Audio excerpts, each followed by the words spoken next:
మనం ఒకే వస్తువుపై ఎన్నిసార్లు పన్నులు చెల్లిస్తాం అంటే మీరు డబ్బు సంపాదించినప్పుడు ఆదాయపు పన్ను చెల్లిస్తారు.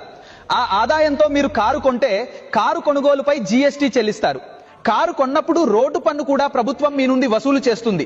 ఇంకా రోడ్డు అభివృద్ధి సెస్ కూడా మీ నుండి తీసుకుంటుంది. ఇప్పుడు మీరు మోటార్ ఇన్సూరెన్స్ కూడా చేయిస్తే దానిపై కూడా జీఎస్టీ వసూలు చేస్తుంది.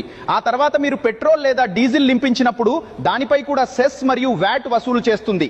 చివరికి మీరు మీ వాహనాన్ని రోడ్డుపై నడిపినప్పుడు టోల్ ట్యాక్స్ పేరుతో ప్రజల నుండి డబ్బు వసూలు చేస్తుంది.